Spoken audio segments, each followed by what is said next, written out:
सृष्टि coaching YouTube में आप तमाम छात्रों का स्वागत है।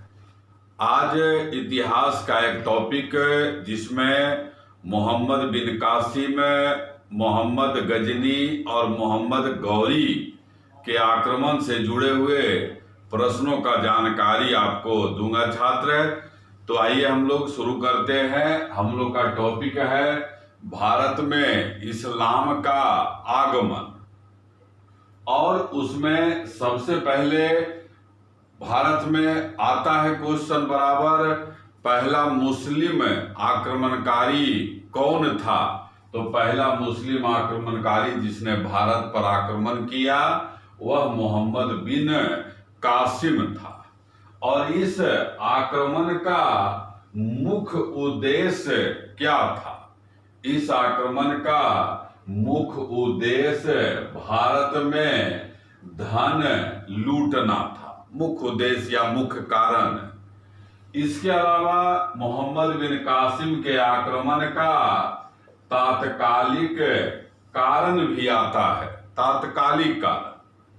तो उसका तात्कालिक कारण है अरब के व्यापारिक जहाज जो श्रीलंका जाते थे, उस जहाज को सिंध में डाकुओं ने लूट लिया था।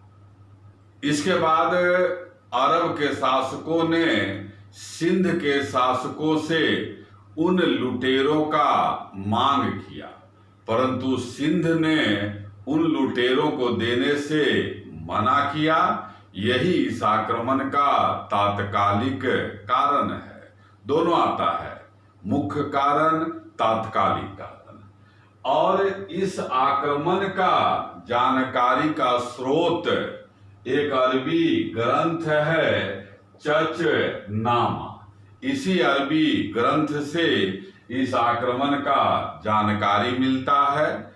और यह प्रथम मुस्लिम आक्रमणकारी था मोहम्मद बिन कासिम, और इसने भारत के सिंध क्षेत्र पर 712 ईस्वी में आक्रमण किया। और इस आक्रमण के समय भारत सिंध का शासक दाहिर था, दाहिर। और मोहम्मद बिन कासिम ने दाहिर को पराजित करके सिंध पर अधिकार कर लिया। यह पहला आक्रमणकारी मोहम्मद बिन कासिम को भारत में इस्लाम का संस्थापक भी कहा जाता है। इसके बाद आइए आगे, अगला है महमूद गजनी। महमूद गजनी का आक्रमण का भी कई उद्देश्य था, जिसमें मुख्य उद्देश्य धन लूटना ही था। इसके अलावा भारत से हाथियों की प्राप्ति करना, भारत से कारीगरों की प्राप्ति करना, भारत में इस्लाम का प्रचार करना, यह भी उद्देश्य था। लेकिन मुख्य उद्देश्य धन लूटना था। तो मुख्य उद्देश्य आता है परीक्षा में, यहाँ पर आपको चर्चा किया गया है। मोहम्मद गजनी के पहले यहाँ पर अल्पतगीन ने अफगानिस्तान क्षेत्र में एक वंश स्थापित किया, यामिनी वंश। और इस यामिनी वंश का राजधानी गजनी बनाया गया। इस अल्पतगीन के बाद अगला उत्तराधिकारी बना सुबुक्तगीन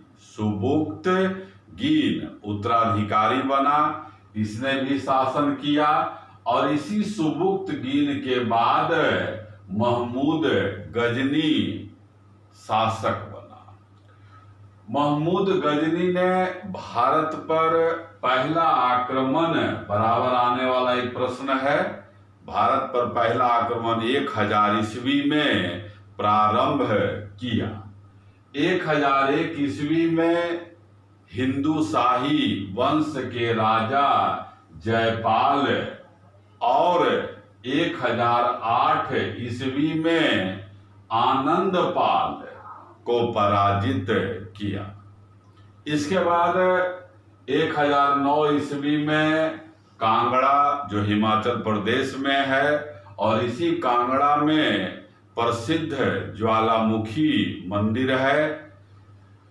1018 ईस्वी में कन्नौज पर आक्रमण किया।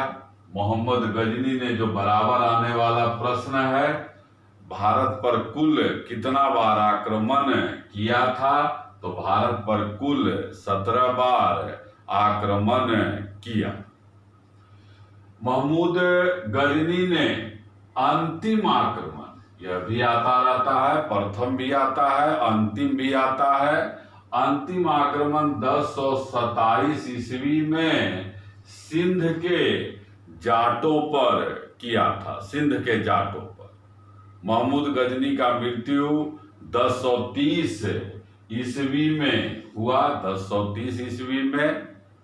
इसके साथ कई अरबी भाषा के विद्वान उत्बी, फिरदौसी, अलबरूनी और बैहाकी भारत आया था, और इन लोगों ने अलग अलग किताब लिखा जो परीक्षा में आता रहता है। जैसे उत्बी का किताब का नाम है किताब उल यामिनी, उत्बी का किताब का नाम किताब उल यामिनी। फिरदौसी का किताब का नाम शाहनामा, फिरदौसी का किताब का नाम शाहनामा, और अलबरूनी का किताब का नाम किताबुल हिंद या तहकीके हिंद किताब लिखा। यह सभी किताब महत्वपूर्ण है और परीक्षा में बराबर आता रहता है। अब अगला देखिए, महमूद गजनी के बाद अगला आक्रमणकारी है मोहम्मद गौरी। मोहम्मद गौरी, इन दोनों के आक्रमण का मुख्य उद्देश्य जहां धन लूटना था, वहीं मोहम्मद गौरी के आक्रमण का उद्देश्य भारत में साम्राज्य स्थापित करना था। भारत में वो अपना साम्राज्य स्थापित करना चाहता था। जहां मोहम्मद बिन कासिम को भारत में इस्लाम का संस्थापक कहा गया, वहीं मोहम्मद गौरी को वास्तविक संस्थापक कहा गया, वास्तविक संस्थापक। और इसका मूल नाम मुइजुद्दीन बिन शाम था, मुइजुद्दीन बिन शाम वास्तविक संस्थापक। आप देख रहे हैं छात्र, इसने पहला आक्रमण 1175 ईस्वी में मुल्तान पर किया, 1175 ईस्वी में मुल्तान पर किया, और यह सर्वप्रथम 1178 ईस्वी में गुजरात का एक शासक था मूलराज द्वितीय, जिसने माउंट आबू में मोहम्मद गौरी को पराजित किया था। यहाँ पर 2-3 युद्ध बहुत महत्वपूर्ण है, बराबर आता रहता है। 1191 ईस्वी में तराइन का प्रथम युद्ध है, और 1192 में तराइन का द्वितीय युद्ध है। यह दोनों युद्ध पृथ्वीराज चौहान और मोहम्मद गौरी के मध्य हुआ था। प्रथम युद्ध में पृथ्वीराज चौहान ने मोहम्मद गौरी को पराजित किया, जबकि द्वितीय युद्ध में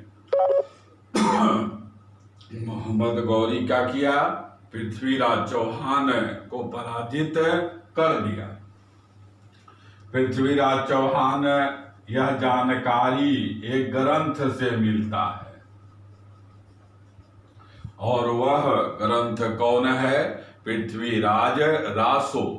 और इस ग्रंथ का लेखक चंद्र बरदाई है, चंद्र बरदाई। 1194 ईस्वी में एक और युद्ध हुआ और वह युद्ध था चंदावर का युद्ध, चंदावर का युद्ध। और यह युद्ध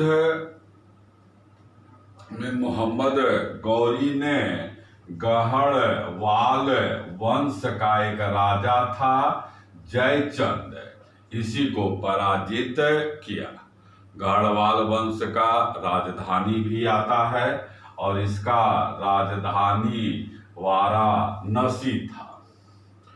1206 ईस्वी में मोहम्मद गौरी का हत्या सिंधु नदी के तट पर एक जनजाति था खोखर, उसी के द्वारा जो है कर दिया गया।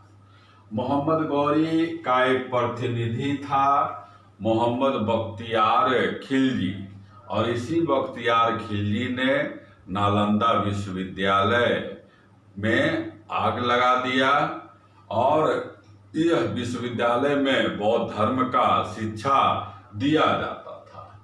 मोहम्मद गौरी ने चांदी युक्त तांबा का सिक्का चलाया, मतलब चांदी मिला हुआ तांबा का सिक्का चलाया, और इस सिक्के पर लक्ष्मी का चित्र बना हुआ था, देवनागरी लिपि में लिखा हुआ था, और इस सिक्का को देहलीवाल सिक्का कहा जाता है, देहलीवाल सिक्का।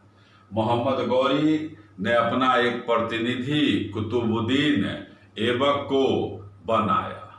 आपने देखा छात्र कि इस टॉपिक में भारत में इस्लाम का आगमन किस तरह से मोहम्मद बिन कासिम, मोहम्मद गजनी और मोहम्मद गौरी ने किया, इससे जुड़े हुए तमाम प्रश्नों को आपके सामने रखा गया। यदि आपको यह यूट्यूब अच्छा लगता हो तो सब्सक्राइब करें, कमेंट करें, शेयर करें। धन्यवाद।